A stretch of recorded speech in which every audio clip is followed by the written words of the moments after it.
Bonjour, je suis Shadia et aujourd'hui j'aimerais vous parler un peu de comment accueillir en toute conscience une âme dans son foyer, un bébé dans son foyer, un enfant dans son foyer. Je suis psycho-énergéticienne, hypnothérapeute et passeuse d'âme, entre autres. C'est-à-dire qu'avec toutes mes petites casquettes, là, je peux travailler sur votre champ énergétique, émotionnel, mental, sur la mémoire cellulaire également, sur du transgénérationnel et sur du karmique, mais aussi sur votre psychologie et sur la globalité, hein, sur votre corps physique aussi, donc sur la globalité de votre être. Vous avez bien compris que là, cette vidéo s'adresse à des gens qui ont conscience qu'on n'est pas qu'un corps physique et qu'un mental, qu'on est bien au-delà de ça. Et donc voilà, dans mes accompagnements, je propose bien souvent un accompagnement pour pour ces nouveaux couples-là qui ont cette conscience et qui veulent accueillir une âme dans leur foyer. En tant que passeuse, vous voyez, quand on parle de passeuse d'âme, on pense tout le temps qu'on va passer les âmes des défunts. Alors oui, bien sûr, ça fait partie du jeu, mais il n'y a pas que ça. La passeuse va aussi pouvoir faire des transitions, par exemple de la vie ado à la vie adulte. Ça peut être aussi des passages d'une transition professionnelle ou d'un état à un autre. Dans toutes les transitions, finalement, dans tous les passages de la vie. Mais ce qui est intéressant, et moi c'est une des facettes que j'aime dans ce côté passeuse d'âme, c'est que si on peut faire passer les âmes défuntes qui n'ont pas réussi à prendre cet élan pour se retrouver sur le bon plan de conscience, eh ben on peut également aider ces âmes à atterrir, entre guillemets, à atterrir sur Terre. Pourquoi? Et comment ça se passe? J'ai accès donc à des plans de conscience, hein, donc des plans de conscience différents selon ce dont j'ai besoin de faire, et j'ai du coup des connexions à l'âme des défunts et à l'âme des enfants qui arrivent sur cette terre. Alors, pour vous expliquer un peu ce qui se passe là actuellement dans les énergies, dans ces nouvelles, comment on va dire, dans ces nouveaux arrivés qui sont là depuis quand même maintenant une petite dizaine d'années, il y a toujours eu des vagues, mais là c'est... Ouais, j'entends même 5 ans. Ces dernières vagues, elles sont puissantes. Ça veut dire quoi? Ça veut dire qu'elles ont des corps énergétiques, un corps mental, émotionnel et causal, le plan de l'âme, donc bien au-dessus. J'insiste, ils ont donc comment on va dire, ils sont déjà très élevés au niveau du taux vibratoire. En fréquence, si vous voulez. Vous voyez, il y a différentes fréquences et puis il faut s'ajuster. Et quand on descend sur Terre, déjà, ces âmes sont obligées de baisser leur taux vibratoire pour s'adapter justement aux vibrations denses de la Terre. Il faut savoir que, par exemple, les vibrations denses, tout ce qui est dense et tout ce qu'on peut toucher, palper, c'est la matière. Et puis plus on va sur d'autres plans et plus on a nos corps subtils. Donc des corps qui sont plus éthériques. Donc voilà, en gros, ce que j'essaye d'expliquer, c'est que ces âmes, il faut qu'elles descendent sur Terre, qu'elles baissent leur vibration. Mais selon le type de parent qui va les accueillir, elles vont devoir plus ou moins baisser leur vibration. Et c'est là où je peux intervenir, et c'est là que c'est important, c'est que on peut préparer ces âmes avant même qu'elles naissent, déjà aider les parents à déblayer le karma, à les déblayer les informations transgénérationnelles, de manière à ce que le champ informationnel de l'âme qui va s'incarner ne soit pas trop chargé de la mémoire que transportent les deux parents depuis des générations et des générations. Donc c'est et la mémoire génétique, mais pas que. Donc comment on va dire, quand on s'incarne, on va prendre une charge, un patrimoine qui est plus ou moins positif selon la famille dans laquelle on arrive. Et plus on peut épurer ce champ-là informationnel, et ben du coup, plus on peut monter en taux vibratoire. Le taux vibratoire de notre corps physique, émotionnel, mental va dépendre de ce que l'on pense, ce que l'on ressent et ce que l'on porte. Quand je suis en colère, je porte de la tristesse, parfois qui n'est même pas la mienne, qui est celle de ma mère, de ma grand-mère, de mon arrière-grand-mère ou de mon père, etc. Mon taux vibratoire a du mal à monter. Donc, pour pouvoir justement augmenter mon taux vibratoire, augmenter mon corps à des plus belles vibrations, à l'épurer, il faut que j'arrive non seulement à nettoyer ces mémoires, et en plus que je sois toujours dans quelque chose de positif, que je n'ai pas de peur, que je n'ai pas de crainte, parce que l'amour, la joie, la gaieté, tout ça, ça amène des belles vibrations. Mais quand le corps est chargé, on a beau dire à notre mental ego d'être gai, quand on porte dans ses gènes, dans sa mémoire cellulaire des bagages, on n'y arrive pas. Pour y arriver, qu'est-ce qui se passe? Il faut qu'on épure ces corps émotionnels, donc le corps qui est vraiment autour de nous, notre champ émotionnel, notre champ mental, qu'on l'épure le plus possible, comme ça on peut en toute conscience rester dans ces belles vibrations.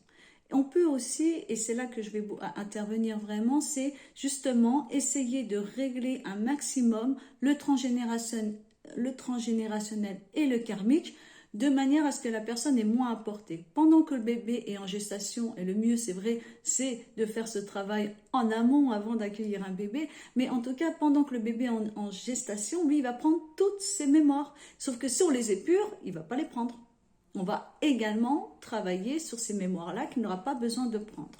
Ça, c'est la première chose. Ça veut dire que je vais élever votre taux vibratoire au niveau de votre corps émotionnel et mental. Ça veut dire que l'être qui s'incarne va pouvoir être dans un champ émotionnel et mental à un niveau plus élevé. Et du coup, il aura, lui, moins de travail et surtout, il va pouvoir venir le plus pur possible, en étant le plus proche de son âme possible. Donc là, je travaille, voilà, je parle à ce niveau-là, mais je parle aussi au niveau du corps physique. Qu'est-ce qu'on me dit en ce moment? Enfin, j'ai accès, du coup, pour ceux qui me connaissent, j'ai accès à des connexions, à des connaissances. Qu'est-ce qu'on me dit en ce moment? C'est qu'il y a une belle vague qui doit arriver, mais les parents ne sont pas prêts. Le corps physique des parents n'est pas prêt. Je ne peux pas accueillir une âme qui vibre, je ne sais pas, je donne un chiffre au hasard, par exemple si je vibre à 10 et que j'ai un corps qui est à 3, vous voyez bien l'effort que ça va faire. Donc le bébé, l'âme va arriver, va devoir se baisser à 3 voire 4 parce que c'est encore possible, mais du coup il va falloir qu'il refasse tout le chemin là. Alors que si on prépare les parents dans le corps physique et dans les corps énergétiques à monter en vibration le plus possible, vous voyez bien que l'écart se creuse moins et que cet enfant, cette âme sera moins coupée du corps physique. Il y aura moins de travail à faire et il pourra être dans ses belles énergies dès le départ et être très vite à l'aise sur le plan terrestre. Pourquoi ce travail est vraiment important à faire? C'est qu'il faut quand même qu'on prenne conscience de plus en plus que les âmes qui arrivent sont des âmes, alors pas tous, bien sûr, il y a des âmes qui sont moins évoluées, je ne sais pas si c'est le bon mot, mais il y a différents types d'âmes parce qu'on a tous un travail à faire, on a tous une expérience à faire sur la terre, sur la matière, sur le plan terrestre. Puis il y a beaucoup d'âmes qui arrivent là parce que les temps sont comme ça, parce que la vibration de la terre elle-même monte, et il y a des âmes qui sont là pour préparer ce qu'on pourrait appeler la nouvelle terre, en tout cas essayer de mettre en œuvre quelque chose de plus haut en vibration. Je parle de vibration, mais qu'est-ce que c'est que les hautes vibrations? C'est l'amour. C'est rester dans son cœur, c'est rester centré, quoi qu'il arrive. Et donc, il y a des âmes qui arrivent sur Terre et qui sont déjà très expérimentées. Ça veut dire qu'il faut qu'elles soient directement reliées à leur corps physique, mental, émotionnel, causal, sans qu'il y ait trop d'interférences. Pour qu'elles puissent prendre leur place, leur rôle très rapidement. Et voilà, je crois que j'ai fait un peu le tour. Vraiment, le message que je veux passer, c'est qu'il faut prendre conscience qu'on ne peut pas accueillir ces nouvelles âmes dans les corps que vous avez actuellement physiquement et dans les corps que vous avez aussi énergétiquement. Pour les gens qui sont sur le chemin de l'éveil, il est possible vraiment de faire un grand nettoyage, c'est vraiment préparer son corps, vraiment préparer le réceptacle à accueillir quelque chose de grand. On ne met pas un diamant dans quelque chose qui n'est pas propre. En gros, c'est ça. Donc, même si on ne devient pas un diamant, on peut en tout cas être suffisamment propre pour accueillir ce diamant et lui permettre de s'élever et d'être. Ce que je propose aussi, au-delà de tout ce travail énergétique et tout ce travail transgénérationnel, informationnel et autres, pour pas que l'enveloppe de l'enfant, que ce soit physique ou éthérique, que cette enveloppe porte des informations dont il n'a pas besoin, je propose en même temps dans cet accompagnement des enseignements. Ça veut dire quoi? Ça veut dire que ce que je vous explique là, selon l'âme qui va s'incarner, selon les parents, je vais accompagner de manière à ce que les parents, l'enfant puisse être accueilli en toute conscience. Qu'est-ce qui sera bon pour cet enfant-là? J'aurai toutes les informations dont les parents ont besoin et en plus, j'explique comment on fait pour rester centré, comment je fais pour contacter l'âme de cet enfant moi-même. Moi, je suis le pont, je vous montre un peu, et puis ensuite, vous pouvez le faire par vous-même. Vous pouvez prendre contact avec cette énergie qui vient s'incarner et l'accueillir d'une autre manière, en fait. Accueillir en toute conscience. Et il n'y a qu'en accueillant en toute conscience qu'on peut faire venir à soi une âme élevée. Mais en même temps, il faut être digne de cette âme. Ça veut dire quoi? Moi, je veux bien accueillir un diamant, l'univers veut bien vous donner un diamant, mais ça demande un effort, ça demande de la discipline, ça demande une volonté, une détermination à accueillir cette âme et à faire tout le chemin nécessaire pour être digne de cette âme. Voilà un peu ce que je peux dire sur ce que je propose. En tout cas, le message est là, chers parents, que ce soit accompagné par moi ou par vous-même ou n'importe qui, quelque part, entre guillemets. Quand je dis n'importe qui, ça veut dire, je ne dis pas dans ce message, mais venez à moi, je vous accompagne. Je dis simplement, moi je peux le faire, en tout cas je sais le faire.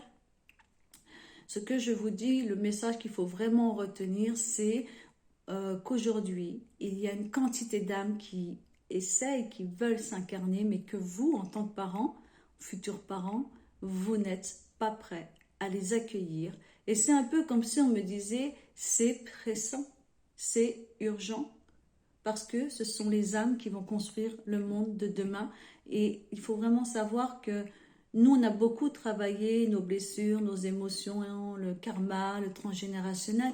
Les âmes qui arrivent n'ont pas à travailler tout ça. C'est pour ça qu'il est important de ne pas leur donner notre bagage. C'est important de vous préparer à accueillir et à savoir comment faire pour vous nettoyer au fur et à mesure, pour vous purifier au fur et à mesure. Donc, chers parents, chers futurs parents éveillés ou en conscience, sachez que vous avez une belle responsabilité, mais que c'est aussi un cadeau magnifique parce que ce ne sera pas vous qui serez les maîtres, ce ne sera pas vous qui allez enseigner ces enfants. Je vous assure que c'est eux qui vont vous enseigner et ce sont eux vos maîtres. Alors je ne dis pas vos maîtres l'enfant roi, je ne parle pas de ça du tout parce que ce n'est pas les enfants les plus faciles à élever, loin de là. Mais par contre, ils vont vous enrichir, vous faire évoluer comme jamais vous n'avez évolué. Bon, voilà, je crois que j'ai tout dit. Je vous remercie de votre écoute et à bientôt pour une nouvelle vidéo.